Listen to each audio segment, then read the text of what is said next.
sunlight create the diverse living systems of our planet.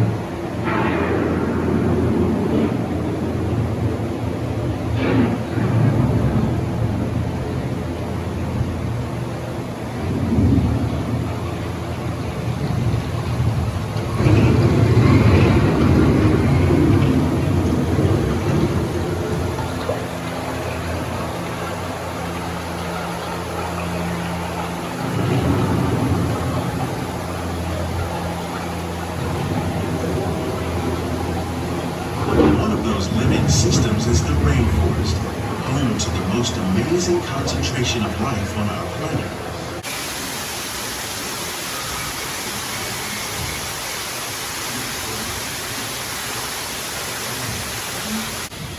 The plants and animals that have learned to survive in these harsh conditions make use of what little water they can find and avoid the scorching rays of the relentless sun.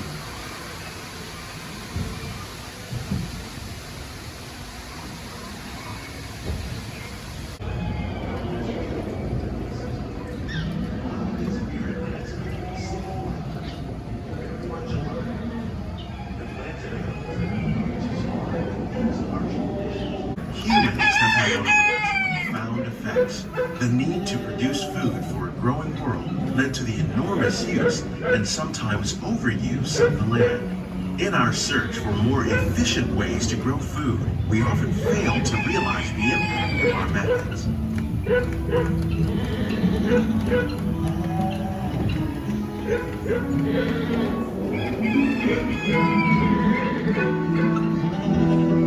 Today, we're learning to live with the land, discovering better ways to grow food that will assure both human and environmental well-being.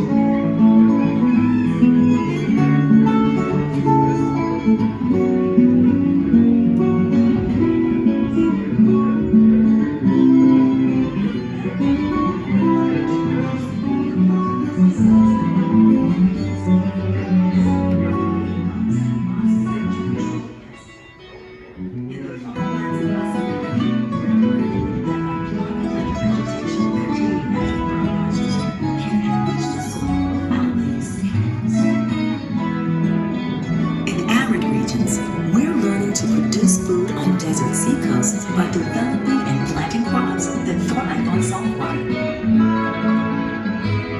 In Japan, we're learning that by mixing leaves and other living materials into our soil, we can make farmland more fertile without the need for chemicals. Innovative ways to produce bountiful harvests now and into the future.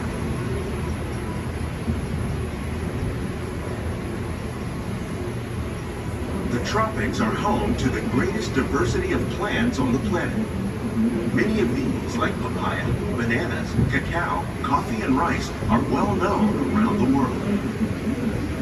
These are just a few of the edible plants that have been an important source of nutrition for people living in the tropics. Many are rich in vitamins and minerals, while others are well adapted to growing in less than ideal conditions.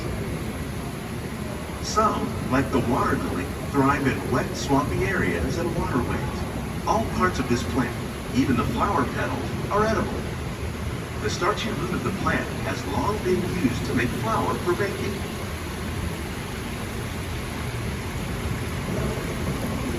One day, many of these lesser-known tropical plants may be as important as the bananas growing on both sides of the boat. More than 28 million tons of bananas are eaten annually, making it the most popular fruit in the world.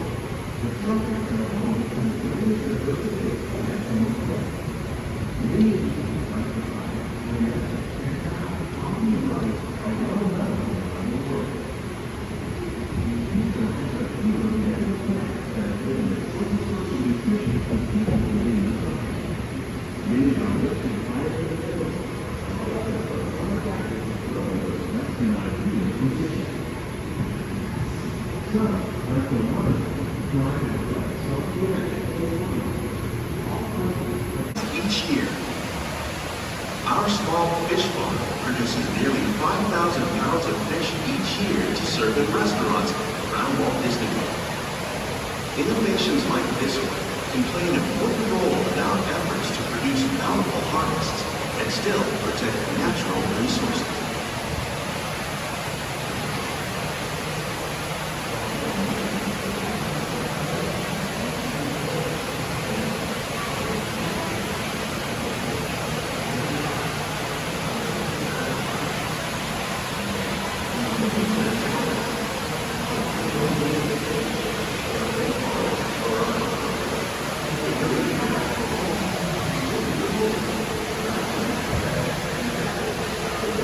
Two-thirds of our global food consumption.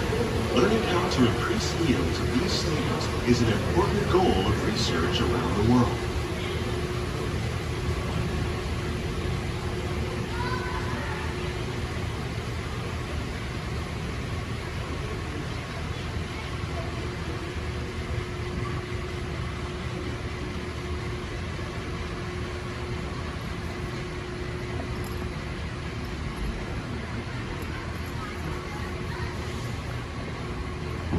These plants are definitely on their way up. Innovative growing techniques like these increase yields while more efficiently using resources like water, fertilizer, and pesticides. Another innovation at work here is our integrated pest management program.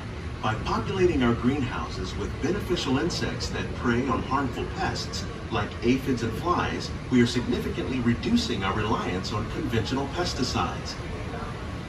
We're growing these crops using our nutrient film system. This technique precisely controls and recycles water and nutrients.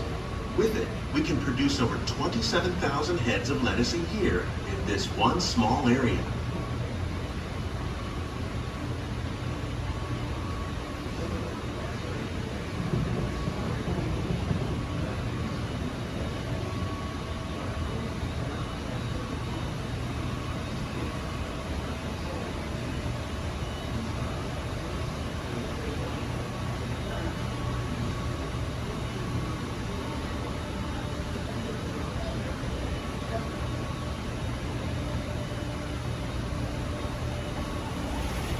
Some of our best ideas have been inspired by nature, like these fruit and vegetable trees.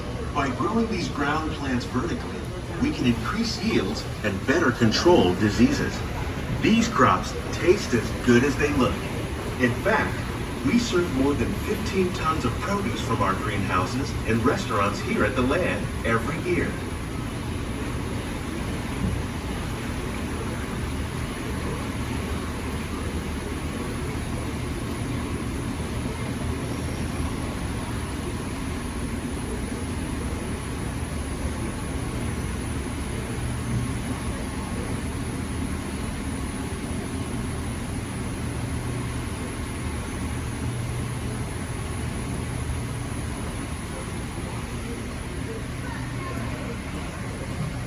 The future of agriculture may include innovative ideas like this vertical growing system. Plants grown in this way use a fraction of the space required by traditional growing methods. That saves water and increases production. The aquaponics system on your left combines hydroponics with aquaculture. The fish provide a natural source of fertilizer for the plants, and the plants help keep the water clean for the fish. It's another great way to produce more while using less.